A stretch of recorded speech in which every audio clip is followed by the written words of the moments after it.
तो स्वागत है आपका विनर्स अकेडमी प्रयागराज में। मैं समीर शुक्ला और आज हम लोग फुटप्रिंट्स विदाउट फीट के चैप्टर की हिंदी एक्सप्लेनेशन जानेंगे, शॉर्ट हिंदी शॉर्ट समरी जानेंगे, वो भी मात्र 7 से 8 मिनट में मैं इस पूरे चैप्टर को हिंदी में बताऊंगा। और मैंने यहाँ पे कुछ की पॉइंट्स लिखे हैं, आप देख रहे हैं। ये की पॉइंट्स अगर आप याद रखते हैं, आपको पूरा चैप्टर याद रखने की कभी जरूरत नहीं पड़ेगी और आप अपने से भी अपनी स्टोरी बना सकते हैं, अपने से अपना शॉर्ट आंसर लॉन्ग आंसर दोनों भी लिख सकते हैं। तो शुरुआत करते हैं। यहाँ पर चैप्टर का नाम है फुटप्रिंट्स विदाउट फीट। चैप्टर का नाम ही आप समझ गए होंगे कि यहाँ पर फुटप्रिंट्स की बात होगी, वो भी बिना फीट के। तो इसे लिखा है एच.जी. वेल्स ने। यहाँ पर की पॉइंट हमारा सबसे पहला जो मेन इसमें प्रोटैगनिस्ट है वो है ग्रिफिन, जो कि एक साइंटिस्ट है। साइंटिस्ट होने के साथ साथ अब यहाँ पर बात ये है कि ये बहुत समय से एक दवा पर ये रिसर्च कर रहा था जो इंसानों को इनविजिबल कर देगी, यानी गायब कर देगी। और जब इसने वो दवा बना ली तो इसने खुद पर ही उसको क्या किया, अपने ऊपर ही ट्राई किया और वो पूरी तरह से गायब भी हो गया। और जब एक इंसान गायब होता है तो वो कुछ भी कर सकता है, अच्छा भी कर सकता है, बुरा भी कर सकता है, क्योंकि ये एक पहले से ही लॉलेस पर्सन था, पहले से ही अक्खा टाइप का था, पहले से ही गुस्से वाला आदमी था। तो इसके अंदर सबसे बड़ी जो बैड क्वालिटी थी कि ये और लॉलेस हो गया, यानी बिना मतलब के लोगों को मारना, उन्हें लूटना, उनसे सामान चुराना, ये सारी चीजें ये करने लगा जब ये क्या हो चुका था, इनविजिबल हो चुका था। और इनविजिबल होने के बाद जब इसके यहाँ पर ये इनविजिबल हो गया तो इनविजिबल तो था लेकिन कैसा था, ट्रांसपेरेंट था। लेकिन ये जो इसकी बॉडी थी वो ग्लास की तरह से सॉलिड थी, यानी अगर इसके शरीर पे कपड़े होते थे तभी ये दिखाई देता था। अगर इसने अपने कपड़े उतार दिए तो फिर इसमें किसी को नहीं दिखता था, यानी इसको केवल और केवल क्या किया जा सकता था, कपड़ों से ही क्या किया सकता, पहचाना जा सकता था। तो यहाँ पर बात है कि ये एक लॉलेस पर्सन था। अब यहाँ पर है कि 2 बॉयज इन लंदन। एक दिन यहाँ पर बात हो रही है, लंदन में दो बच्चे जो है खेल रहे थे, तो उनकी नजर किस पे पड़ती है, ऐसे फुटप्रिंट्स पर पड़ती है जो लगातार कंटिन्यूअसली बढ़ रहे थे, लेकिन वो किसके थे ये नहीं समझ में आ रहा था। उन दोनों बच्चों ने उस फुटप्रिंट्स का क्या किया, पीछा किया और वो फुटप्रिंट्स आगे जाके एकदम खत्म हो जाते हैं। क्यों उन्हें दिखाई देता है, क्योंकि उस समय बारिश हुई होती है तो कीचड़ लगता है और किसी के भी पैर में कीचड़ लगेगा तो जितना वो आगे बढ़ता जाएगा उसके फुटप्रिंट्स पड़ते जाएंगे। लेकिन बच्चे थे, उन्होंने पीछा किया। वो भाग क्यों रहा था, वो फुटप्रिंट्स थे किसके, तो मैंने बताया आपको कि वो ग्रिफिन के थे, क्योंकि उसके मकान मालिक ने, उसके लैंडलॉर्ड ने उससे किराया मांगा और जब उसने किराया नहीं दिया तो उन लोगों ने उसके ऊपर चिल्लाया, उसे गालियां दी, उसे मारा भी। और इसकी वजह से उसने अपनी दवा पीकर उस पूरे घर में ही आग लगा दी, यानी उसके घर को जला दिया। घर को जलाकर ही वो वहां से भाग रहा था, तभी उसके ये फुटप्रिंट्स पड़े।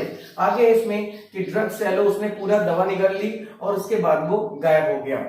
ऐसी एक स्टोरी इसमें ये भी बताई गई कि एक नॉवेल है, नॉवेल में से ही एक्सर्ट किया गया है, एक्सट्रैक्ट किया गया है। तो इसमें बताया गया कि जैसे वो क्या होता था, जब उसके पास थोड़ी सी दवा बची थी तो उसने बिल्ली को पिला दिया, बिल्ली भी क्या हो गई, गायब हो गई। अब वो दिन भर सड़कों में चिल्लाती थी, रात में सड़कों पे चिल्लाती थी, लेकिन वो किसी को दिखाई नहीं देती थी क्योंकि वो बिल्ली भी इनविजिबल हो गई थी। ये बहुत अच्छी स्टोरी है, आप इसे पढ़ेंगे तो मजा आ जाएगा। आगे यहाँ पर है कि ये जब भी ऐसे गायब होता था तो ये लोगों को लूटता था, उन्हें मारता था, उन्हें परेशान करता था, किसी के भी घर में जाकर लूट कर उन्हें परेशान करता था। यहाँ पर बात यह है कि अब जब, क्योंकि ये बात इस समय की है जब वहां पर बहुत ज्यादा ठंडी पड़ रही थी और लंदन की जो ठंडी है वो बहुत ज्यादा चिली होती है, बहुत ज्यादा ठंडी होती है, यानी बिना कपड़ों के 2 4 6 कपड़ों पहने आप बाहर नहीं निकल सकते।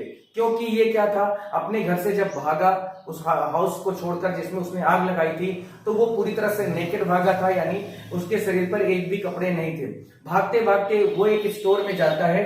यहाँ पर है कि landlord fire at house, run away from house, naked, winter chilly, without food, money. अब यहाँ पर यह है कि जब वो भागा था उस घर को छोड़कर जिसको उसने आग लगाई थी, तो उसमें क्या था, उसके पास ना तो पैसे थे, ना तो कपड़े थे, ना तो खाना था। और इस वजह से वो भागते भागते, क्योंकि इनविजिबल तो था ही, उसके शरीर पर एक भी कपड़े नहीं थे, नेकेड था, तो वो भागकर कहाँ गया, एक स्टोर में गया, एक मॉल में गया कह सकते हैं। वहां पर जब वो अंदर जाता है तो उसे कोई देख पाता नहीं है, और जब वो वहां अंदर जाता है तब तक वो मॉल बंद हो चुका होता है। जब वो वहां पर अंदर जाके देखता है तो उसके पास तो सब कुछ फ्री है, क्योंकि इतना बड़ा मॉल है, कुछ भी खा सकता है, कुछ भी कर सकता है। तो वो एक साइड पे जाता है जहां पर स्टोर होता है, और वहां पर वो जाकर बढ़िया से खाना पीना खाता है, कॉफी पीता है, वाइन पीता है, और बढ़िया कपड़े पहनता है, और अपने आप को रजाई में ओढ़कर वो वहीं पे सो जाता है। उसे लगता था कि वो सुबह उठ जाएगा इस मॉल के खुलने से पहले और वो वहां से चला जाएगा, लेकिन उसको इतना ज्यादा ठंड लग रही होती है कि वो वहां पर जब सोता है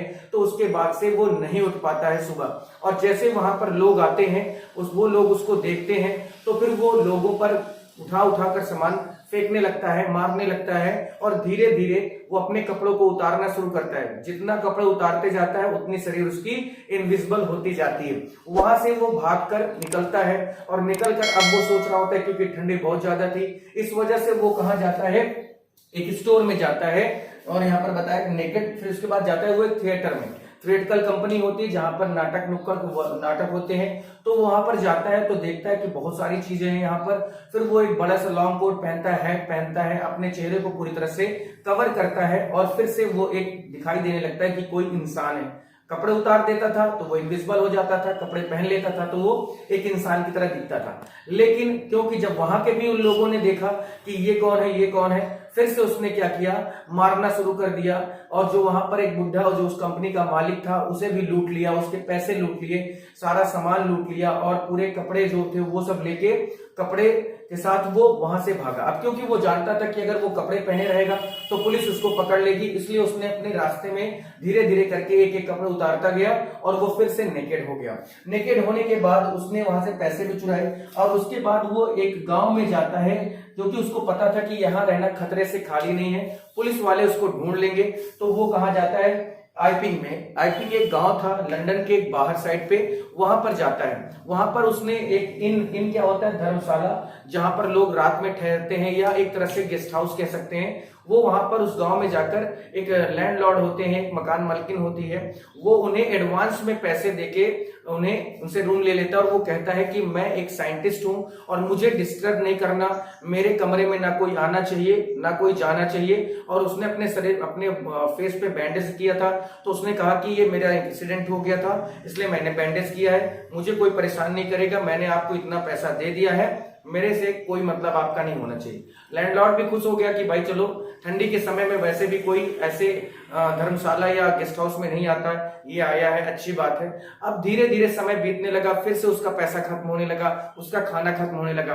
तो उसने क्या किया, एक रात जो है निकलकर चुपके से अपने कपड़ों को उतार कर एक क्लर्जी यानी जो चर्च में रहते हैं उनके यहाँ पर जाकर उसने चोरी कर ली, और चोरी करने के बाद वो वहां से सीधे अपने घर आ गया, कमरे में आ गया। और फिर ये सुबह तब तक यह बातें फैल गई कि वहां पर किसी के घर में चोरी हो गई है, और वो एक छोटा सा गांव था, तो ये सारी चीजें बहुत जल्दी फैल जाती कि किसी के यहाँ कैसे चोरी हो गई है। फिर उसके बाद जो वहां पर उसकी लैंडलॉर्ड होती है उसे थोड़ा बहुत शक होता है कि ये कभी बाहर नहीं निकलता, कभी जाता नहीं है, कहीं आता नहीं है। तो उसने सोचा कि चलो इसको अंदर जाके देखते हैं कि है क्या। जब वो जाती है तो उसका दरवाजा थोड़ा सा खुला होता है और ग्रिफिन वहां पर नहीं होता। जैसे वो जाती है तो वो समझ जाती है कि अरे यहाँ पर तो कुछ अलग ही मैटर है। और तब तक जैसे वो लोग अंदर होते हैं तब तक वहां पर ग्रिफिन वापस खिड़की से आता है, और जैसे ही आता है वो उसके शरीर में कपड़े होते नहीं है, लेकिन वो अपने कपड़े उठाता है तो ये समझ जाती है कि कोई यहाँ पर भूत प्रेत जादू टोना तो नहीं हो रहा। और फिर वो उठा कर कुर्सी मेज सब उठा कर उसके अपने जो मकान मालकिन धर्मशाला वाली थी उसके ऊपर फेंकना शुरू कर देता है। उसको मुक्का मारता है, उसको लात जूता मारता है, उसको मारता है, उसके आदमी को मारता है, उसकी सास रहती है यानी मदर इन लॉ रहती है उसको भी मारता है, और मारते मारते उन लोगों को बाहर कर देता है और इधर अंदर दरवाजा बंद कर लेता है। तब पुलिस वाला एक आता है और पुलिस वाला भी उसके सामने आता है तो उसको पकड़ने की कोशिश करता है, लेकिन धीरे धीरे फिर से वो अपने कपड़े उतारकर एक कुर्सी उठाकर हवा में उसके ऊपर मारता है। वो पुलिस वाला भी वहीं पे बैठ जाता है, गिर जाता है, उसको लग जाता है। तो इसके बाद फिर से क्योंकि उसको पता था कि वो ऐसे रह नहीं सकता है और फिर से वहां से वो क्या करता है, भाग जाता है। तो ये थी आपकी पूरी स्टोरी। मैंने बताया ना कि 8 से 9 मिनट में आपकी पूरी स्टोरी को मैं यहाँ पे खत्म कर दूंगा। तो ये I hope and I wish कि आपको ये समझ में आ गई होगी। बाकी पूरा चैप्टर पढ़िए, बहुत इंटरेस्टिंग चैप्टर है। यहाँ की पॉइंट्स को आप याद रखेंगे तो फायदा आपका ये है कि आपको सारी चीजें याद रहेंगी, आप भूलेंगे नहीं। ये मेरा आपसे वादा है। तो प्लीज चैनल पे अगर नए हैं तो चैनल को सब्सक्राइब कर दीजिए, दोस्तों को शेयर कर दीजिए, वीडियो अच्छा लगे तो लाइक जरूर करिएगा। और कल मैं इसका शॉर्ट आंसर और उसके बाद इसका लॉन्ग आंसर भी कराऊंगा। इस बार का पूरा ये 2023 में होने वाला जो पेपर है इसमें मैं आपका पूरा सपोर्ट करूंगा, पूरा। और आपने अभी इससे पहले का अगर शॉर्ट आंसर लिखाने का तरीका, प्रिंटेड नोट्स देखी हो मेरी, तो उसे आप अगर लेना चाहते हैं तो नंबर गिवन है, नंबर मेरा ये है, इस नंबर पे आप मैसेज करिए, कॉल करिए, मैं आपको आपकी पीडीएफ जिसमें मैं आपको शॉर्ट आंसर लिखाता हूं, आपने देखा होगा, उस पीडीएफ को मैं आपके सामने शेयर कर दूंगा। फिर आज के लिए इतना ही, थैंक यू।